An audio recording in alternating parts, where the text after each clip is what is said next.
Hi, we're back with a little bit more on effective nuclear charge. So this would be part 2 of Subatomic 103 notes. And we want to continue with our look at effective nuclear charge. And I just want to draw a comparison again. I love comparisons. Let's pretend that you are an electron, right? We're going to just do a little comparison that you're an electron and an atom is a venue to see a show.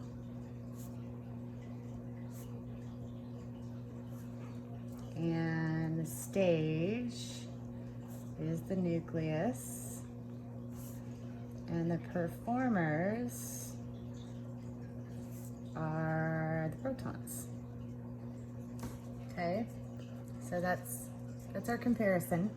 And in this comparison, if you are at a show to see your favorite band or your favorite whoever, whatever you want to see on stage, that stage would be representing the nucleus, and the performers are the protons. So you're an electron, you're negative, and the protons are positive, so you're very attracted to these performers on the stage.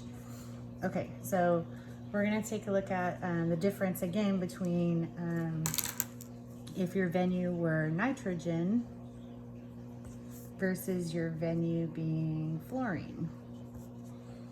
Okay, so in nitrogen, you have 7 performers on stage, and in fluorine, you have 9 performers on stage. And there are 2 people in front of you, and you got the nosebleed seats, right? You're out here in the valence area, and so you are have a certain amount of attraction to the performers. There's 7 of them on stage. There are 2 people shielding you from the performance, and so you feel a certain attraction for the stage. And the people in your row, which would be the other 4 other people out here, they don't shield you at all from the nucleus, so they would not affect your attraction to the nucleus at all. So if we look over here, there's still the same amount of people shielding from the performance, and then there are just more people in the outer seating area with you. So if you were here with these 6 other people, so you're one of these 7 people at this performance, you have a certain attraction to the stage that's going to be a little bit greater than these 5 electrons attraction to this nucleus, just simply because there are more protons in the nucleus and the same amount of shielding. So again, fluorine will have a greater effective nuclear charge because there's the same amount of shielding electrons, but there's more protons.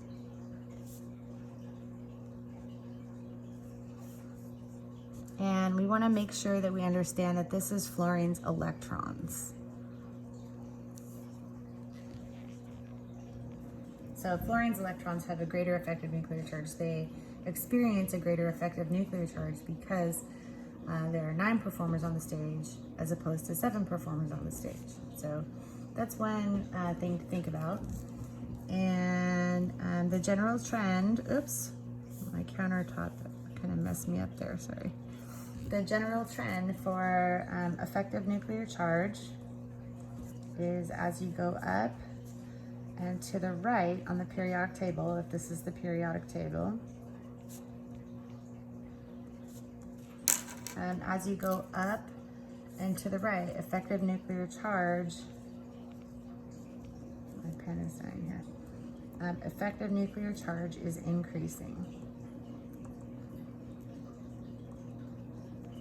So our element with the greatest effective nuclear charge, of course, would be helium. And the one with the least effective nuclear charge would be francium. Okay, so helium, if I could compare this to up here where we show that it's a venue, helium's like a really small venue and you have front row seats, right? So really small venue, 2 people performing, you have great seats, and so you're very, very attracted to the stage.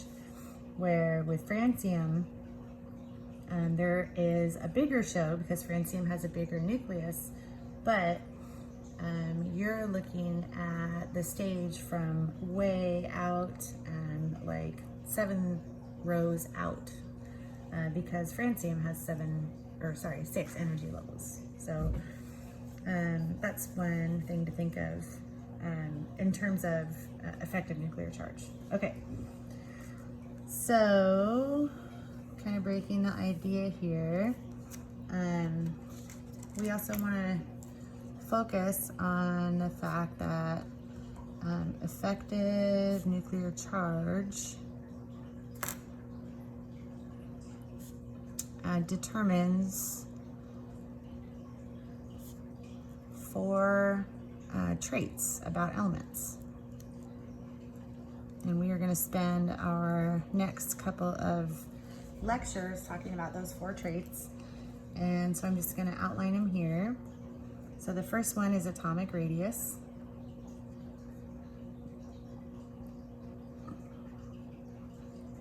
The second one is something called ionization energy.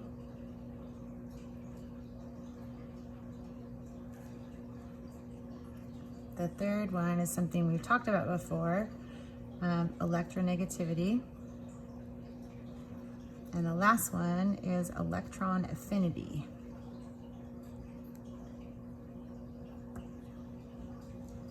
Okay, so these are 4 traits that we'll talk about that effective nuclear charge determines. And so we're going to first look at atomic radius. So this is today in 103, and then these guys will come later on in 104, 105, 106. Okay, so atomic radius is the distance from the nucleus to the valence electrons, for lack of a better definition.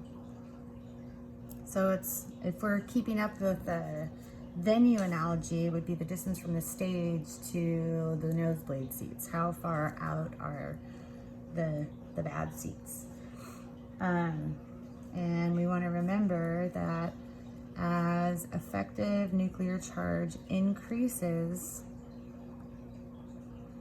atomic radius decreases. Okay, and so let's look at why that is. So we want to think of atomic radius gets smaller as effective nuclear charge goes up, because the electrons are more attracted to the nucleus, and so they're pulled in with greater force tighter. So atomic radius decreases with increased effective nuclear charge because the electrons are pulled in with greater force,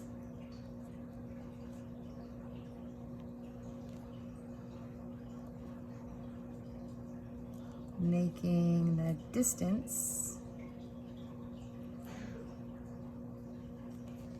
from the nucleus to the valence electrons smaller.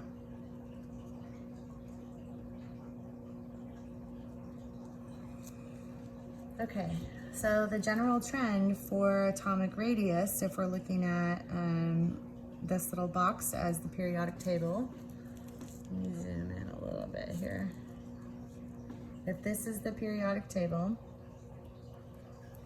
then our effective nuclear charge, we know, increases as you go up and to the right.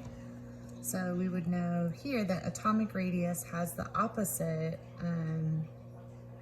trend. So atomic radius is decreasing.